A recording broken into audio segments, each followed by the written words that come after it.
करते हैं। आज का हमारा क्वेश्चन था हम्म ये रहा हमारा question. Workers are exploited in the unorganised sector, do you agree with this view? Suggest measures for this protection, their protection. ठीक, तो मेनली क्या रहा ना, इस क्वेश्चन के अंदर क्या बोला गया, मेनली दिखाई दे रहा है हमको क्या, दो पार्ट। ठीक है,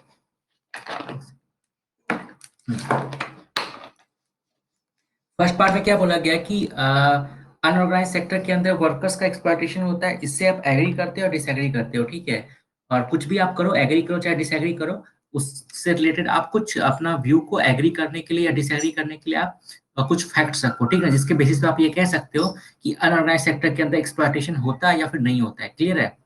और सेकंड पार्ट में क्या बोल रहे हैं कि अगर होता है तो उनके प्रोटेक्शन के लिए क्या क्या मेजर्स लेने की जरूरत है हम लोग को। ठीक, तो भले ही क्वेश्चन के अंदर हमारा दो पार्ट दिख रहा है, लेकिन इसका आंसर का फॉर्मेट जो हमारा बनेगा वो तीन पार्ट में बनेगा। पहला क्या होगा कि सबसे पहले तो हम लोग यहाँ पे ये दिखाएंगे कि अनऑर्गेनाइज सेक्टर होता क्या है। ठीक है, उसका फीचर क्या है। ठीक है, तो स्टार्टिंग में इंट्रोडक्शन में क्या होगा, हमारा अनऑर्गेनाइज सेक्टर का थोड़ा सा फीचर। ठीक, फिर सेकेंड चीज क्या कि जब फीचर दिखाते दिखा लिखते लिखते फीचर्स के बारे में हम लोग को वहाँ पे दिखाना पड़ेगा कि उसके अंदर क्या क्या प्रॉब्लम्स होता है, या फिर जो एक वर्कर्स होता है उसको क्या क्या फेस करना पड़ता है। ठीक है, क्लियर? तो उससे क्या होगा कि उस पार्ट को आप डील करते टाइम आपका ये जो आंसर है ना कि do you agree with this view, इसका आंसर भी वहां पे क्लियर हो जाएगा। क्लियर है?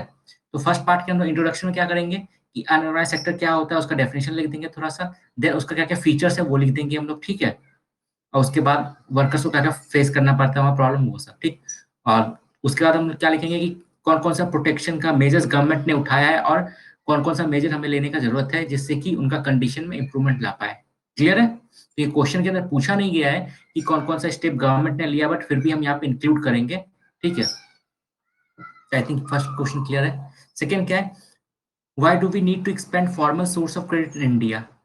What are the reasons why the bank might not be willing to lend to certain borrowers? ठीक, अब देखो इस क्वेश्चन का मेनली दिखाई दे रहा है दो पार्ट है, लेकिन क्या होगा कि इसका आंसर लिखते टाइम भी हम लोग को बहुत सारा पार्ट्स में इसको डील करना पड़ेगा। सबसे पहले तो हम लोग क्या है कि जो पहला पार्ट है क्वेश्चन का कि why do we need to expand formal source of credit in India, तो हमको ये डिफाइन करना पड़ेगा कि सबसे पहले फॉर्मल सोर्स होता क्या है। ठीक है, जब हम क्रेडिट का बात कर रहे हैं तो फॉर्मल सोर्स के अंदर क्या क्या आएगा, इनफॉर्मल सोर्सेज के अंदर क्या क्या आएगा। ठीक है, फिर सेकंड पार्ट क्या आएगा कि क्यों हमें जरूरत है फॉर्मल सोर्सेज को एक्सपेंड करने का। ठीक, तो इसका आंसर जब लिखोगे तो यहाँ पे ये भी डील करना पड़ेगा, बताना पड़ेगा कि इनफॉर्मल सोर्स से जहाँ-जहाँ पे है उस वहाँ-वहाँ क्या-क्या प्रॉब्लम फेस करना पड़ रहा है। ठीक है, सबसे पहले हम लोग यहाँ पे क्या करेंगे, डिफाइन करेंगे कि फॉर्मल सोर्सेस क्या-क्या होता है। ठीक है, उससे क्या-क्या फायदा होता है। क्लियर है? उसके बाद सेकंड पार्ट को डील करेंगे क्या कि ऐसा क्यों होता है कि बैंक बहुत सारे लेंडर्स को मतलब बोरोवर्स को मतलब मना कर देता है कि क्रेडिट क्रेडिट देने से। ठीक है, तो उसका क्या-क्या रीजन है वो हम लोग देखेंगे, और उसका फिर लास्ट में थोड़ा सा सॉल्यूशन। क्वेश्चन समझने में कोई प्रॉब्लम, क्या क्वेश्चन समझ में आ गया?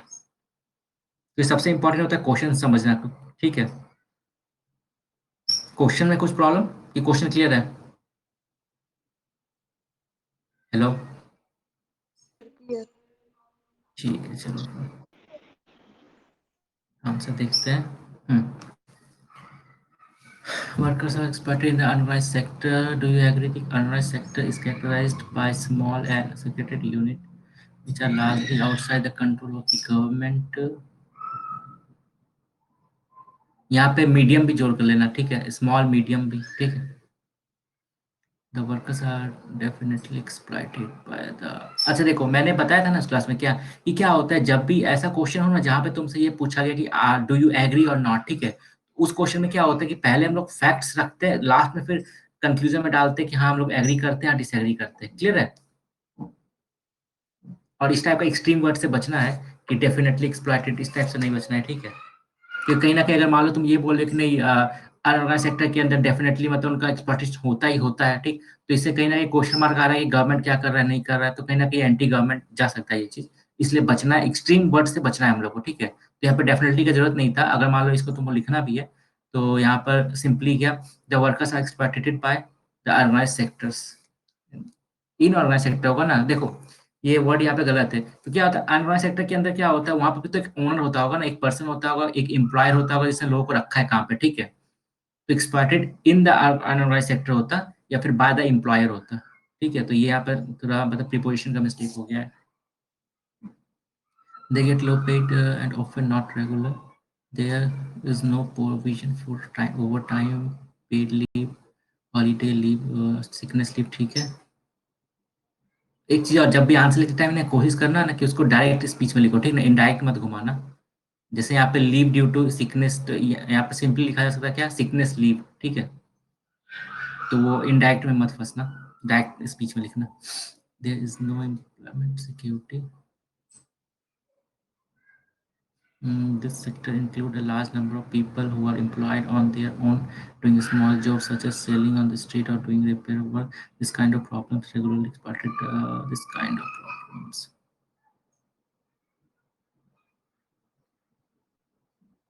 ये थोड़ा गड़बड़ लग रहा है यहाँ पे। The nature of this sector exploit the workers who are doing the hard work whole day to get some money, measure for their protection, provide them insurance and leave on time, taking proper measures when they work on any high-risk zone,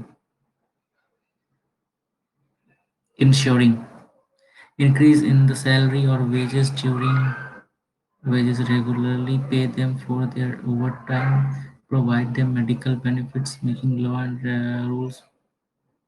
ठीक है, question का requirement पूरा हो रहा है, बस कुछ कुछ जगह ग्रामेटिकल एरर है, तो उतना ज़्यादा डीपली मतलब लिटरेचर का पेपर ऐसा नहीं डील करना है कि ग्रामर का पूरा ध्यान रखना, लेकिन जो बेसिक चीज़ होता है जैसे प्रीपोजिशन का थोड़ा ध्यान रखना पड़ेगा, थोड़ा पास्ट टेंस का, प्रेजेंट टेंस का थोड़ा ध्यान रखना पड़ेगा, इसे थोड़ा ध्यान रखना पड़ेगा। बाकी क्वेश्चन का तो रिक्वायरमेंट काफ़ी हद तक पूरा हो रहा है।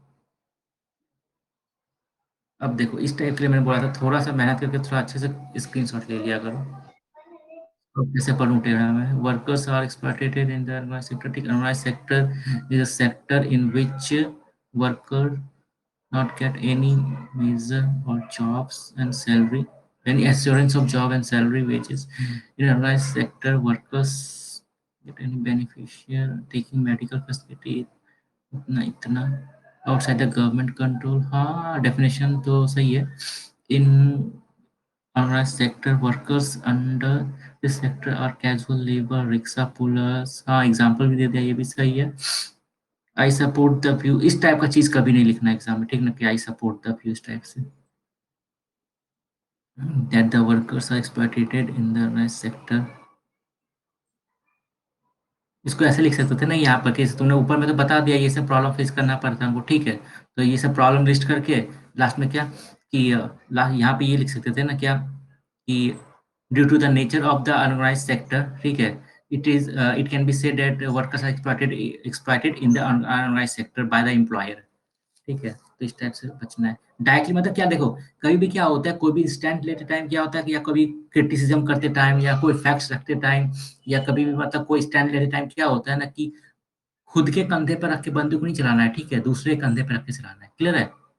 जैसे मैंने क्या बताया था स्टार्टिंग क्लास में क्या कि अगर मान लो तुमको गवर्नमेंट का कुछ क्रिटिसिज्म करना है, ठीक है, जैसे मान लो कि इंडिया में बहुत ज़्यादा माल न्यूट्रिशन है, ठीक है, पॉवर्टी है, तो ऐसा नहीं कि तुम डायरेक्टली लिख दो कि हाँ India is a poor country या फिर ये या फिर इंडिया बहुत ज़्यादा माल न्यूट्रिशन, ऐसा नहीं। ऐसे क्या डायरेक्टली हो जाएगा।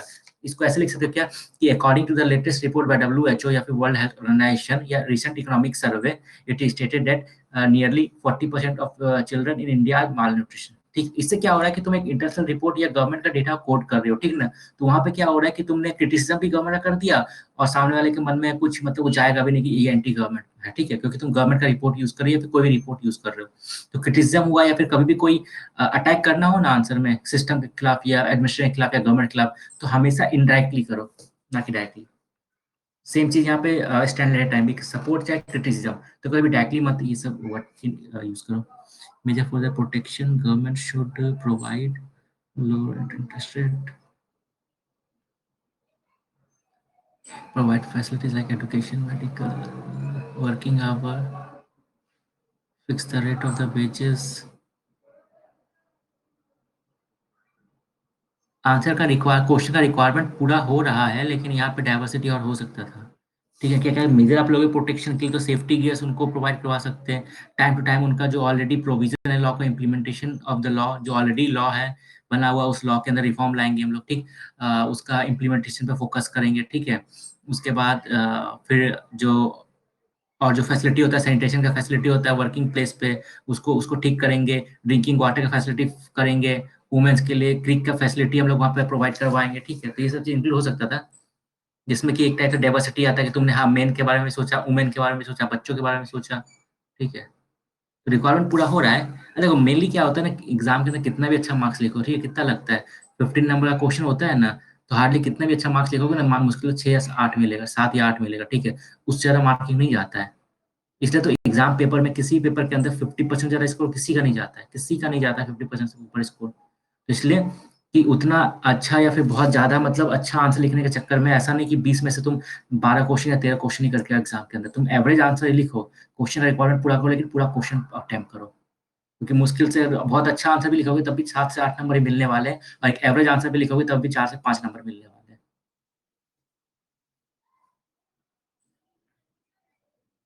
तो मेन फोकस है क्वेश्चन का रिक्वायरमेंट पूरा करना। वही टू बीच बीच में कुछ बोलते रहो, वरना पता ही नहीं चलता है कि हो या फिर कनेक्शन कट गया। हाँ, सही है। एक्सपेंड फॉर्मल सोर्सेस, ठीक है।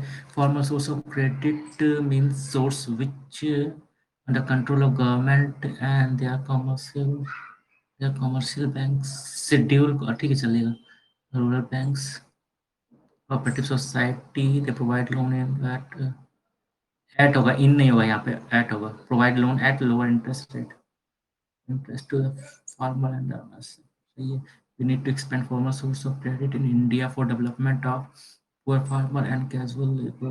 The use source of credit benefit by the say the bank might not be willing to lend. Bank need proper documentation. ये पेपर सही है point. Bank not give any loan, not give any loan to the person who take loan already. ऐसा नहीं है, ऐसा नहीं होता है कि जिसने ऑलरेडी लोन लिया बैंक उसको लोन नहीं देता है, देता है बैंक लोन, ठीक है। तो ये टेक्निकली थोड़ा गलत हो जाएगा। और यहाँ पे गिव वो टेंस भी सही नहीं है, यहाँ पे गिव होता है या प्रोवाइड, बैंक ने सिक्योरिटी फॉर लोन। नहीं, यहाँ पे तुम एनपीए वाला एंगल जोड़ सकते थे, कि या फिर जो जो पीपल होते हैं जो कि नॉर्मली देखो यहाँ पे क्या था, थोड़ा सा ऐड करना था क्या, कि गवर्नमेंट ने क्या क्या प्रोविजंस लाया है लोन लेने के लिए, ठीक है। और प्लस आरबीआई ने क्या क्या प्रोविजंस किया है, लेकिन उस प्रोविजंस के बाद भी बैंक जो है विलिंगली नहीं देता है लोन, ठीक है। ऐसा क्यों है? क्योंकि बैंकों के अंदर क्या डर होता है कि कहीं उनका लोन डिफॉल्ट ना हो जाए, बिकॉज जो लोग लोन लेंगे या फिर जो मतलब अनऑर्गेनाइज सेक्टर के अंदर जो लोन लेने आएंगे, उनका सोशियो इकोनॉमिक वो मार्जिनलाइज लोग है, ठीक है। तो उनका रेगुलर सोर्स ऑफ इनकम नहीं है, तो बैंकों के अंदर डर रहता है कि कहीं ये लोग लोन डिफॉल्ट ना कर दे, इसलिए बैंक भी डरता है देने से, ठीक है। ये कुछ और चीज ऐड होना चाहिए था यहाँ पे, बट ठीक है, रिक्वायरमेंट पूरा हो रहा है और धीरे धीरे ठीक हो जाएगा। The sector is characterized by small and scattered unit which are outside the control of government. ये काम कहीं मत करना, एक गवर यहाँ लिखने का, मेंट यहाँ लिखने का, ठीक है, वहाँ छोड़ दो, यहाँ पे लिख दो, ठीक है, जिससे पढ़ने वाले को इजी पास हो। देयर आर रूल्स, और ये काम तो मत करना, ठीक है, क्योंकि ये व्हाट्सएप का मैसेज नहीं है कि यहाँ पे एंड लिख दिया, ठीक है, पूरा लिखना पड़ेगा, and regulations these are not followed, इस वर्ड का एक्सप्लोइटेड, ये चीज यहाँ पे नहीं करना है कि यस वगैरह, ठीक है, इस टाइप का चीज नहीं लिखना है, हम लोग को खाली फैक्ट्स रखना है, ठीक है, ऐसे फैक्ट के पूछा थ्रू है ना बताना है। हाँ नहीं पूछा है, जैसे लेकिन उसको हाँ फैक्ट्स के थ्रू हम लोग को रखना है, ठीक है, तो फैक्ट्स के नहीं थ्रू क्या रखना है। कैसे यूज कर सकते थे इसमें अपना अपना नहीं देना तो।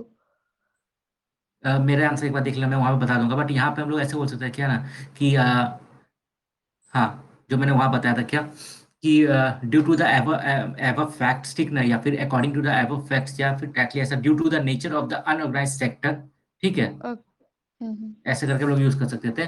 और लेकिन लेकिन ये लाइन यूज करने से पहले हम लोग को थोड़ा ऊपर डिफाइन करना पड़ेगा कि अनऑर्गेनाइज्ड सेक्टर के अंदर क्या क्या प्रॉब्लम्स फेस करना पड़ता है उनको, ठीक है, जो कि यहाँ हम्म। पर उतना डिफाइन नहीं किया गया है। हम्म। Yes, no over time period, यहाँ पे ये डिफाइन है, तो ये वाला चीज पहले आता है, ये तो नीचे आ जाता है। Employment is hmm. Not secure measures, the government can minimum wages assure होगा ना, ये फोर लिखा है गलत है। ये फिर गलत, व्हाट्सएप मैसेज नहीं है, ये पूरा गवर्नमेंट लिखाएगा यहाँ पे। अच्छा।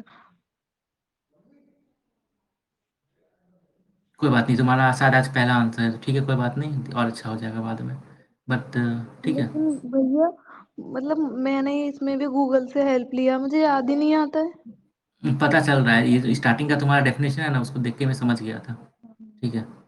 क्योंकि आता ही बट नहीं है कि कैसे लिखना है। याद करने का ये तो प्रॉब्लम होता है ना, अगर याद करने जाओगे तो कुछ नहीं रहने वाला है दिमाग में, ठीक है। इस चीज़ों को समझो, और जब आपको मतलब उस टाइप का क्वेश्चन देखो तो बस उसको जितना समझ में आया उसके हिसाब से उसको लिखो, ठीक है। सिंपल रखो चीज़ों को, कोई टेक्निकल डेफिनेशन नहीं रखना है, सिंपल डेफिनेशन रखना है। ओके। बट आज आज जो हुआ पहला दिन, इसलिए सबसे पहले ये समझो क्या कि कभी भी ये शॉर्ट फॉर्म यूज़ नहीं करना है, ठीक है। जैसे यहाँ पे ओके। एन यूज़ किया, ये जीओवीटी इस टाइप का चीज़ यूज़ नहीं करना है, ठीक। और कभी भी हम्म। डायरेक्टली वो नहीं लेना है, फैक्ट्स पे रखना है। धीरे हम्म। धीरे सीख ठीक हो जाएगा। ओके। चलो, हमारा answer of the day, worker exploited unorganized sector is a sector which is generally not governed by the rules and regulations that are laid down by the government. According to a survey report, about 90% of India's workforce employed in the unorganized sector. It includes agriculture laborers, street vendor, casual workers in construction sector. इतना सही है, बिल्कुल perfect definition. The unorganized sector is characterized by low payment, low wages हो जाता है, payment का मतलब यहाँ दूसरा हो जाता है, ठीक है। इकोनॉमिक्स का पेपर है ना ये, ठीक है। तो इकोनॉमिकल टर्म्स में बहुत डिफरेंस हो जाता है पेमेंट और वेजेस के मतलब में, क्लियर है। यहाँ पे वेजेस होता, okay. Irregular jobs, over time work without payment, unsafe working condition, etc. Growing population and limited opportunities in the organized sector push the people into the towards the और unorganized sector होता है यहाँ पे। और ये reason यहाँ पे मतलब टेक्निकली सही नहीं है, बिकॉज़ जो ऑर्गेनाइज़ सेक्टर हमारा 10% है, ठीक है ना? तो उसका इतना कैपेसिटी नहीं हुआ है कि वो सभी लोगों को अपने अंदर में समा सके, ठीक है? तो अनऑर्गेनाइज़ सेक्टर कोई मतलब देखो यहाँ पे मेनली क्या है ना, कहीं न कहीं तुम्हारा जो लास्ट लाइन है ना, उससे ये कहीं न कहीं एक मैसेज जा रहा है कि नहीं, मतलब मजबूरी में या फिर ऑर्गेनाइज़ सेक्टर अच्छा है, अनऑर्गेनाइज़ सेक्टर उतना अच्छा नहीं, लेकिन ऑर्गेनाइज़ सेक्टर के अंदर उतना ज़्यादा अपॉर्च्युनिटीज़ नहीं, इसलिए लोग अनऑर्गेनाइज़ सेक्टर में जा रहे हैं, ठीक है? तो यहाँ पे कहीं न कहीं अनऑर्गनाइज़ सेक्टर को एक टाइप से मतलब थोड़ा नेगेटिविटी में दिखाया गया है, ठीक है? लग रहा है एक टोन आ रहा है, ठीक है? तो उस चीज़ से बचना है, ठीक है? तो ऐसा नहीं है कि मतलब अनऑर्गनाइज़ सेक्टर बुरा है, या फिर दूसरा बात है, सब लोग नहीं जा सकते ना, 10% ही है, तो बाकी 90 को तो अनऑर्गनाइज़ सेक्टर में आना ही पड़ेगा। ऐसा ये कोई भी कंट्री कितना डेवलप क्यों ना हो, बट वहाँ पे भी अनऑर्गनाइज़ सेक्टर रहता ही है, भले ही वहाँ पे 10% ही हो, 5% भी रहता ही है, ठीक है? तो ये push the people to the unorganise sector, ये लाइन मतलब थोड़ा-सा नेगेटिव टोन दे रहा है। Okay. Okay. Majority in the unorganised sector, majority of people होगा यहाँ पे, the sector belongs to the scheduled caste, scheduled tribes and other backward caste. They are prone to very social discrimination from the employment and so-called high class people. अच्छा देखो, यहाँ पे problem ये हो गया ना कि देखो मैंने क्या बताया था कि देखो क्वेश्चन एक ही हो सकता है, ठीक है। सेम क्वेश्चन तुम्हारे जीएस 1 में भी आ सकता है, जीएस 2 में भी आ सकता है, जीएस 3 में भी आ सकता है, ठीक है। लेकिन क्या होगा कि जीएस 1 के अंदर जिस क्वेश्चन को हम लोग डील करेंगे ना, उसके अंदर जो कंटेंट होगा वो एक सोसाइटी के एंगल से वहाँ होगा, ठीक है। जो इकोनॉमी में सेम क्वेश्चन आएगा तो उसको हम इकोनॉमिकल एंगल से डील करेंगे, ठीक। तो यहाँ पर कहीं न कहीं तुम थोड़ा-सा मतलब टॉपिक से डाइवर्ट होके तुम सोसाइटी वाले एंगल पे कुछ ज़्यादा चली गई हो, ठीक है। सोशल डिस्क्रिमिनेशन होता है, फिर हाई क्लास पीपल, सोसाइटी, ठीक है। इस टाइप चीज़ का ज़रूरत नहीं था, ठीक है, क्योंकि ये इकोनॉमिक्स का पेपर है। क्लियर है? हाँ। समझ में आ रहा है मैं क्या बोल रहा हूँ ना? जिस हाँ। पेपर के अंदर आ रहा है, जिस पेपर के अंदर उसको उस हिसाब से डील करना है, ठीक है? तो यहाँ पे ये तुमने कहीं न कहीं जीएस 1 के हिसाब से लिख दिया, लेकिन क्वेश्चन जीएस 3 में आया हुआ है। क्लियर? ओके। ठीक है। Thus, in order to enhance the living standard and ensure the socio-economic welfare of the labor in the unrest sector, government should make sure about the implementation. देखो, वैसे तो exam में ये भी चलता है, कोई फर्क नहीं पड़ता, लेकिन फिर भी इस बात का ध्यान रखना है, बिकॉज इससे 2-3 मार्क्स का फर्क पड़ जाता है। और दूसरा बात ये रही कंटेंट, देखो मान लो कि यहाँ पे तो तुम्हारा कंटेंट ज़्यादा हो रहा है, बट एग्ज़ाम में तो टाइम नहीं मिलता है कि पूरा लिख पाओ इतना, ठीक है? इसलिए क्या होता है, बीच में अगर मान लो तुमने ये लाइन लिख दिया, बीच में टाइम नहीं मिला पूरा आंसर कंप्लीट करने का, ठीक है? तो कहीं न कहीं तुम्हारा आंसर इनकम्प्लीट हो जाएगा और क्वेश्चन का रिक्वायरमेंट पूरा नहीं हो पाएगा। मतलब इसीलिए जितना बेसिक। छोटा हो सके, हाँ, जितना छोटा हो सके उतना छोटे पे रखो, ठीक है, आंसर। और मेन कंटेंट मतलब जो क्वेश्चंस का जो रिक्वायरमेंट है, उसको फुलफिल करने पे ध्यान है मेरा। वर्ड लिमिट मैटर नहीं करता। वर्ड लिमिट कम भी हो कोई दिक्कत नहीं, 250 का वर्ड का क्वेश्चन है, अगर तुम 150 वर्ड में भी लिख रहे हो तो फ़र्क नहीं पड़ता, बस वही है कि तुम्हारा रिक्वायरमेंट पूरा होना चाहिए।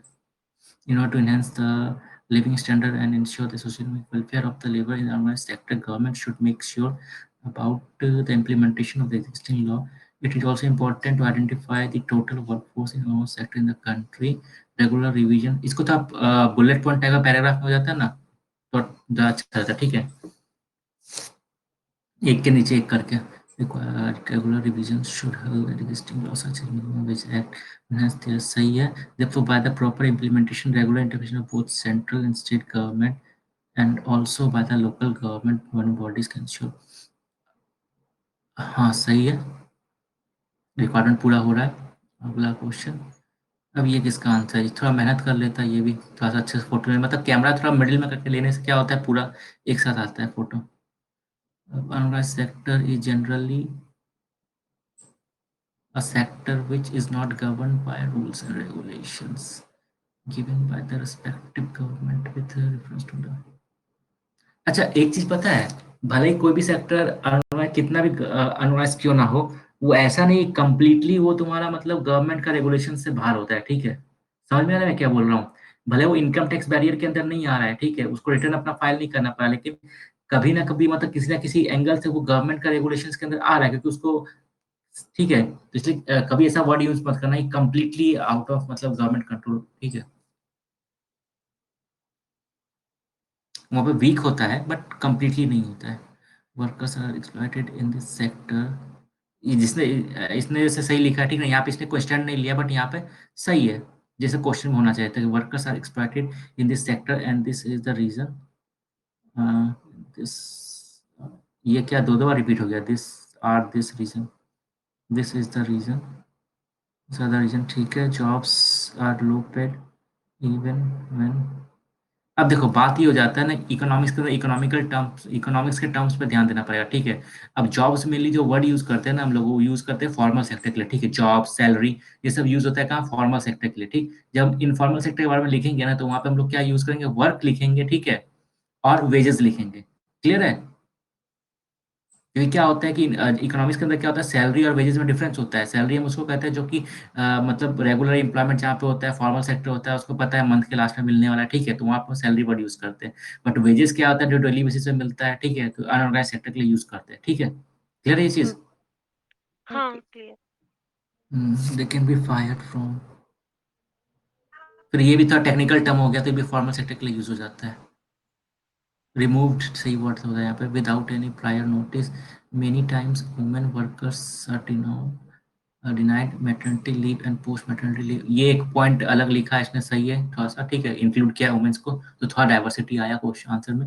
Workers are not even paid for over time they do, ठीक है, they aren't provided this leave in the sector, they are not provided with leave in this sector, they need them।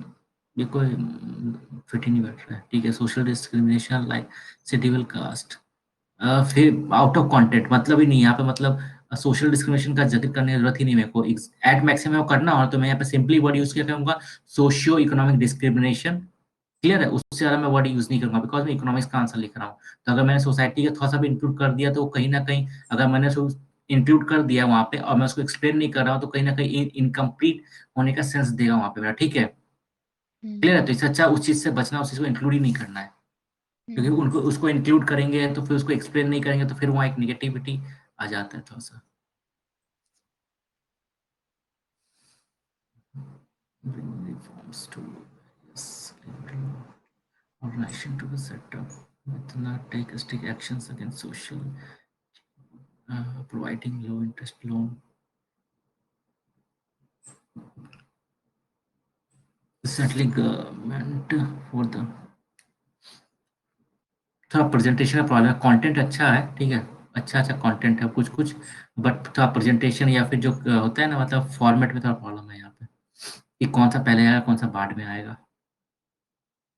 अब question का शायद second वाला part deal नहीं हुआ है, एक ही आंसर लिखा है क्या इसमें? ठीक है, चलो फिर अपना वाला भी देख लेता हूँ। हाँ, तो पहला क्वेश्चन क्या था, workers are exploited in the unorganised sector, do you agree with this view, suggest measures for their protection. ठीक, अब क्या इकोनॉमिक्स का आंसर लिखते टाइम क्या होता है, जैसे हिस्ट्री का आंसर हम लोग लिख रहे थे, सोसाइटी का लिख रहे थे, तो हम लोग यहाँ पे क्या यूज कर रहे थे, डेफिनेशन। ठीक है, डेफिनेशन यूज कर रहे थे या फिर हिस्ट्री का कोई फैक्ट यूज कर रहे थे। इकोनॉमिक्स का हम्म आंसर लिखते टाइम क्या होता है, सबसे अच्छा क्या होता है कि आप कोई डेटा यूज कर लो। ठीक है, क्योंकि क्या होता है हम्म उससे आपका टोन मतलब आंसर का एक टोन फिट हो जाता है, सामने वाले को आप कहना क्या चाहते हो। ठीक है, ऐसा ना कि उसको पूरा इंट्रोडक्शन पढ़ के समझ में ना आए कि भैया कहना क्या चाहते हो। ठीक? तो according to the latest economic survey, ठीक है, more than 90% of the workforce are engaged in the unorganized sector। ठीक, these workers have to face problems like low wages, irregular wage payment, poor working conditions, lack of job security, lack of social safety provisions, etc। ठीक, बहुत ही simple definition, कुछ याद करने की जरूरत नहीं है। ठीक, बेसिक अंडरस्टैंडिंग किया है तो आप कभी भी कहीं भी लिख सकते हो आंसर। ठीक है, तो कुछ रटने की जरूरत नहीं, बिकॉज रटा हुआ चीज आप रिकॉल नहीं कर पाओगे एग्जाम में। ठीक है, नहीं लिख पाओगे याद करके, क्योंकि याद करने का टाइम ही नहीं मिलेगा। ठीक है, तो India has the second largest population and the largest working population in the world.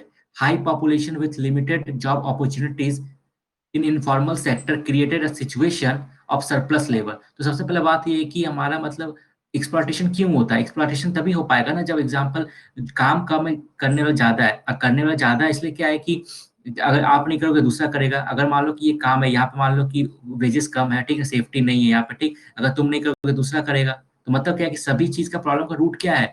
Surplus of labour. ठीक है, क्योंकि अगर मान लो फॉरेन कंट्री में क्या होता है, यूएसए के अंदर क्या होता है, वहाँ पे उतना लेबर सरप्लस में नहीं है, इसलिए क्या होता है उन लोग को प्रॉपर मैकेनिज्म्स वगैरह प्रोवाइड करवाया जाता है।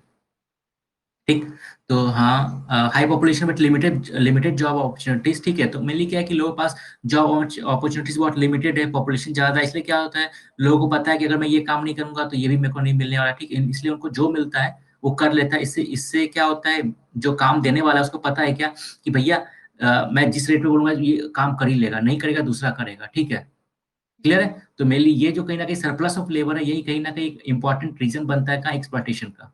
जिससे कि क्या जो काम देने वाला है वो अपने मनमाने तरीके से उससे काम करवा लेता है। तो India has the second largest population and the largest working population in the world. High population with limited job opportunities in informal sector created a situation of surplus labor. This erodes the bargaining power and they accept the conditions imposed by the employer। ठीक, तो उनका bargaining power कुछ होता नहीं है। ठीक ना, उसने 5,000 बोला था, 5,000 पे काम करोगे ठीक है, वरना दूसरा करेगा। आप वहां पे ये नहीं बोल सकते नहीं 5 नहीं 6 लूंगा मैं, तो फिर बोलेगा ठीक है आप घर जाओ। क्लियर है? इसलिए उसको जो कंडीशन मिलता है, इम्पोज किया जाता है, उस कंडीशन में उसको काम करना पड़ता है।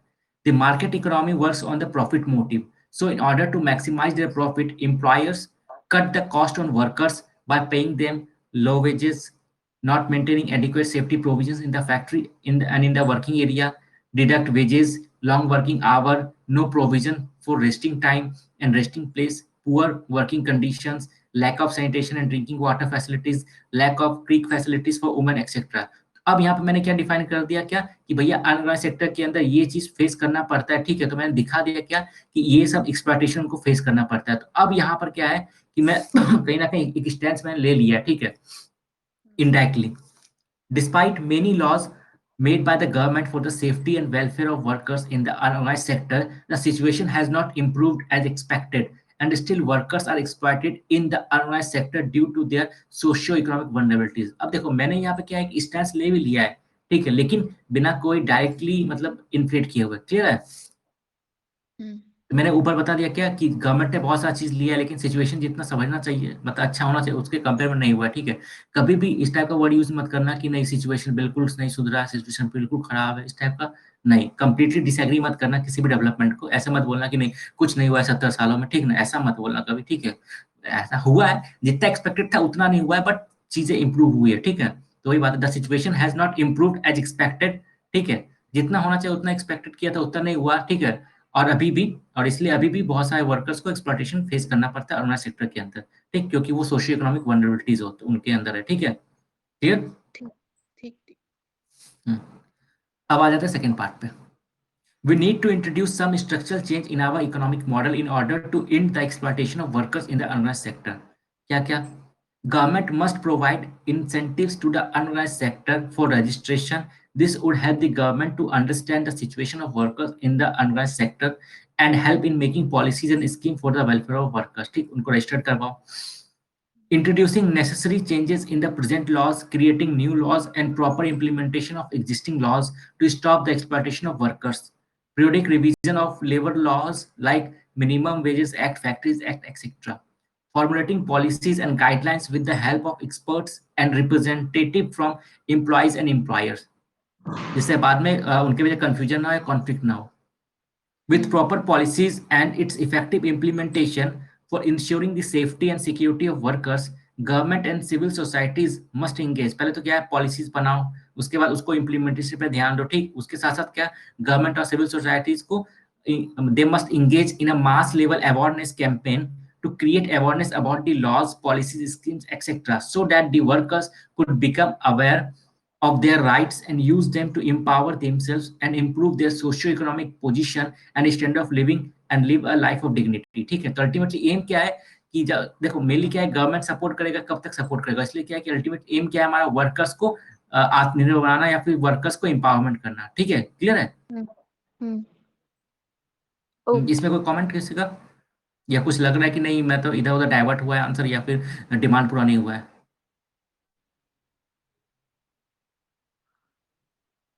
हेलो? मतलब भैया आपका आंसर मुझे मतलब ऐसा लगा बहुत इनडायरेक्ट है, मतलब बीच में से नीचे से तो ठीक है, ठीक लगा। मतलब मैं जज नहीं कर रही हूँ, मुझे लगा ऐसा, हाँ, जैसे ऊपर से एकदम से प्रॉपर डेफिनेशन नहीं दी हो, ऐसे कर दिया जैसे न्यूज़पेपर में आर्टिकल आता है ना। तो न्यूज़पेपर जो आर्टिकल आता है वैसे ही तो लिखना होता है ना, क्योंकि वो जो आर्टिकल लिखता है वही से वो बहुत सारे लोग सिविल सर्वेंट भी होते हैं, ठीक है, पास आउट। अच्छा। तो ऐसा ही लिखना है कि अपनी बातों को रखना है, फैक्ट्स को रखना है, ठीक है, बिना कोई मतलब सामने वाले के को मतलब, क्योंकि सामने वाले का तुमको पता नहीं ना उसका थिंकिंग क्या है, उसका आइडियोलॉजी क्या है, उसका पॉलिटिकल थिंकिंग क्या है, तो इसलिए डायरेक्टली चीज़ों से बचना है, खाली अपना जो बात कहना चाहते हो वो रखना है, ठीक है।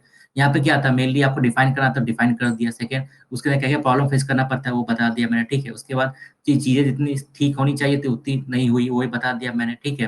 फिर लास्ट में गवर्नमेंट को क्या-क्या स्टेप्स लेना चाहिए वही बता दिया मैंने, ठीक है। तो मेरा क्वेश्चन का हम्म रिक्वायरमेंट जो था वो मेरा पूरा करना है, ठीक। Hmm from Kerala? मैं हेलो। केरला, केरला, हाँ। तो इस आंसर के अंदर क्या लग रहा है, कुछ मतलब डेविएशन हुआ या फिर क्वेश्चन का रिक्वायरमेंट पूरा नहीं हुआ या फिर कुछ? No no. ठीक है, चलो फिर दूसरा आंसर देखते हैं। हाँ, तो why do we need to expand formal source of credit in India? The government of India initiated, मैंने फिर बताया क्या, परफेक्ट आंसर बोले कुछ नहीं होता है, ठीक है। परफेक्ट आंसर लिखने के चक्कर में 20 में से सिर्फ 12 क्वेश्चन अटेम्प्ट करके आओ तो फायदा नहीं है, ठीक है ना। उससे अच्छा क्या है, एक क्वेश्चन का रिक्वायरमेंट पूरा करने पे ध्यान दो, ठीक है। भले ही 15 में से 7 या 8 मार्क्स नहीं मिले, 4-5 ही मिले, ठीक है, तो वही सफिशिएंट है। अच्छा ठीक एग्जाम पास करने के लिए, बिकॉज 40% लाने पे ही आपका कल्याण हो जाता है एग्जाम के है। अंदर। Why do we need अच्छा। to expand इतना? हाँ, the government of India initiated the process of nationalisation of bank, ठीक। तो कहीं ना कहीं जो फॉर्मल सोर्स से मतलब अब देखो मैंने क्या बताया, इकोनॉमिक्स का आंसर स्टार्ट करने का एक तरीका क्या है कि आप किसी फैक्ट्स के साथ आंसर स्टार्ट कर दो, ठीक है। दूसरा तरीका क्या है कि गवर्नमेंट का कोई स्कीम, गवर्नमेंट ने अगर मान लो पास्ट में कोई स्कीम लॉन्च किया था कोई चीज इंप्रूव करने के लिए, ठीक है, उससे भी आप स्टार्ट कर सकते हो चीज़ों को लिंक करके। जैसे यहाँ पे क्या है कि formal source of credit India हमको एक्सपेंड करना है। अब सिंपल सा बात है, अगर फॉर्मल सोर्स क्रेडिट हमको एक्सपेंड करना है तो प्राइवेट सेक्टर तो करेगा नहीं ना काम, पब्लिक सेक्टर को ही करना पड़ेगा वो काम, ठीक है। अब पब्लिक सेक्टर को काम करना पड़ेगा तो सिंपल सा बात है, काम स्टार्ट कब हुआ था, इसे थोड़ा सा historical background. The government of India initiated the process of nationalisation of bank in 1969। This step was taken to expand the banking services within the reach of common man. After the nationalization of bank, the number of bank branches increased in the unbanked area. This ensured socio-economic development of the area as banks provided savings and credit service to people. Although it was a well-intended policy to connect people with banking services and provide them credit to boost their socio-economic development, despite this, the present situation is not good as expected by our policy makers. तो देख रही हो क्या कि मैं ये नहीं बोल रहा हूँ कि प्रेजेंट सिचुएशन खराब है पूरा, ठीक ना, ऐसा कभी नहीं बोलना, हमेशा इनडायरेक्टली क्या, despite this the present situation is not as good as expected by our policy makers. A large section of people depends on the informal source of credit like money lenders, landlords, traders, merchants, relatives, etc. They charge high rate of interest than formal credit sources like scheduled banks, regional rural bank etcetera, ठीक है। तो मैंने यहाँ पे source क्या क्या होता है, फॉर्मल इनफॉर्मल दोनों को थोड़ा डिफाइन कर दिया। Second, high rate of interest charged by informal source of credit, borrowers find difficulties in paying and sometimes they take new credit to pay. and this cycle keeps going and is known as the cycle of credit and leads to the cycle of poverty। ठीक, तो loan ले लेते हैं, क्योंकि क्या होता है informal sector से जो लोन लेते हैं तो लोन का रेट ऑफ इंटरेस्ट बहुत ज्यादा होता है। ठीक है, तो बहुत बार क्या होता है लोग पे नहीं कर पाते। ठीक, पे नहीं कर पाते, तो और बहुत बार क्या होता है वो लोग उसको पे करने के लिए नया कहीं से लोन लेते हैं। ठीक है, तो इससे क्या होता है कहीं ना कहीं एक साइकिल ऑफ क्रेडिट स्टार्ट होता है कि इसकी टोपी उसके सर वाला चीज, और इससे साइकिल ऑफ पॉवर्टी स्टार्ट होता है। ठीक है, जिसका अल्टीमेटली रिजल्ट क्या होता है कि they sell their land and other assets willingly or unwillingly to pay, so they become landless labor, and this erode their dignity and socio-economic status. Their family members also suffer, and children were forced to drop from school and work to support the family. Therefore, formal source of credit need to expand to protect people from socio-economic disadvantages and from the exploitation of informal lenders and promote new opportunities to earn a sustainable livelihood and improve their standard of living। तो पहला part जो था मेरा क्या, do why do we need to expand formal source of credit India, तो उसका कहीं ना कहीं ये पूरा हो रहा है, ये फैक्ट दे के लास्ट में ये स्टैंड लेके। ठीक है, सेकेंड पार्ट कि what are the reasons by the bank. ठीक है, ये वाला, it is important to expand formal source of credit as it provides credit at the at a comparatively low rate with an easy pay back option. ठीक ना, formal source से ही फायदा होता है हम लोगों को। ठीक, this promotes stability and predictability in the life of borrowers. ठीक है, अब फॉर्मल सोर्स में क्या होता है उनको पता होता है रेट ऑफ इंटरेस्ट मेरा इतना रहा, इतना पे करना है, तो आराम से प्रेडिक्टेबल कर सकते हैं, स्टेबल हो सकता है। ठीक है, ऐसा नहीं कि लाला कभी भी अपना मतलब लोगों के साथ आता है कि भैया तू पैसा निकाल, अनाज सोने का आटा। ठीक है, ऐसा नहीं हो सकता यहाँ पे। इससे क्या होता है, it is important to expand formal source of credit as it provides credit at a comparatively low rate with an easy payback option. This promotes stability and predictability in the life of borrowers, and they could plan things in a more efficient manner. It could break the cycle of poverty by generating new economic opportunities. It promotes women empowerment. The government, Reserve Bank of India, and banks need to work on simplifying the credit process। कैसे expand किया जाए उसका answer यहाँ पे हो रहा है। ठीक ना, तो वही है, नीड टू इतना credit process and reduce the paper work so that the people prefer to take credit from the formal sector.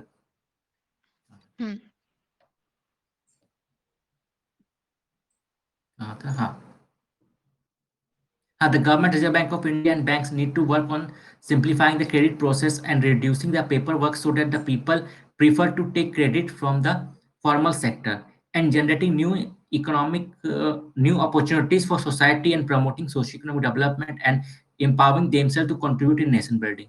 ठीक है, तो ज्यादा पॉइंट है नहीं इसके अंदर कि कैसे आप एक्सपेंड करो, तो वही पेपर वर्क को आप रिड्यूस करो। ठीक है, गवर्नमेंट को, आरबीआई को मिलकर और बैंकों को मिलकर ये मतलब जो पेपर वर्क होता है या फिर जो टाइम पीरियड होता है उसको रिड्यूस करना चाहिए, और ज़्यादा सिटीजन फ्रेंडली बनाना चाहिए कि वो इजीली लोन ले पाए। ठीक है, इजी पे बैक ऑप्शन उनके हो सके, जिससे कि उनका न्यू अपॉर्चुनिटी जनरेट हो। ठीक है, सोशल इकोनॉमिक डेवलपमेंट उनका हो, और वो नेशन बिल्डिंग में अपना कंट्रीब्यूट कर पाए। ठीक, ऑल्दो, अब सेकंड पार्ट का बात, although any adult could open a bank account and apply for credit in bank. कोई भी इंसान एडल्ट जाके वहाँ बैंक में ओपन कर सकता है और अपना क्रेडिट के लिए अप्लाई कर सकता है। The government also initiated many supportive schemes like Pradhan Mantri Mudra Yojana, Stand Up India, Startup India, under which people could get credit from bank. Reserve Bank of India also started priority sector lending provisions to ensure credit flow in priority sector. Despite these provisions, many people in need fail to get adequate support from banks, as banks might not be willing to lend to certain borrowers। जैसे कौन कौन सा landless हो गया, without collateral, startup, new industry, social project, etc. Banks hesitate due to the concern of non-performing assets and state assets, because the socioeconomic marginalized people have the high chance of defaulting loans due to their socioeconomic background and lack of sustainable source of income। ठीक है, तो ये था। तो क्योंकि देखो question बहुत simple थे, ज्यादा पॉइंट्स था नहीं, इसलिए थोड़ा मतलब यहाँ पे बोल बचन करना पड़ा। ठीक है, तो कहीं कहीं थोड़ा था, मेरे को भी लग रहा है कि थोड़ा सा कुछ ज्यादा एक्सेस लिख दिया है, बट ठीक है, क्वेश्चन का रिक्वायरमेंट पूरा करना मेन मोटिव था, वो शायद पूरा हो रहा है मेरा। तो आपको कमेंट इसके ऊपर? नहीं, नहीं कोई ठीक है, कमेंट नहीं है। अच्छा हाँ ठीक है, तो मेरे लिए जो ये ध्यान रखना है क्या कि भैया जी क्वेश्चन जो है सेम क्वेश्चन हमारा किसी पेपर में आ सकता है, 1 2 3 केजी में भी आ सकता है, लेकिन जिस पेपर में जो आएगा, जैसे GS2 के अंदर क्वेश्चन आ गया तो उसको हम लोग पॉलिटी के और कॉन्स्टिट्यूशन के एंगल से हम लोग देखेंगे, ठीक। वहाँ पर ज्यादा स्कीम्स या गवर्नमेंट स्टेप्स का जिक्र ज्यादा होगा, ठीक। अगर वही GS1 में आ जाएगा तो सोसाइटी का एंगल ज्यादा होगा, हिस्ट्री का एंगल थोड़ा ज्यादा होगा। बट वही चीज अगर मेरा यहाँ पे आ जाएगा, GS3 में आएगा तो वहाँ पे इन्वायरमेंट का, इकोनॉमिक्स का एंगल ज्यादा रहेगा। क्लियर है? तो जो पेपर उसको ऐसे डील करना है, ठीक है। हम्म। तो आई थिंक अब कोई डाउट नहीं है, नो। ठीक है। तो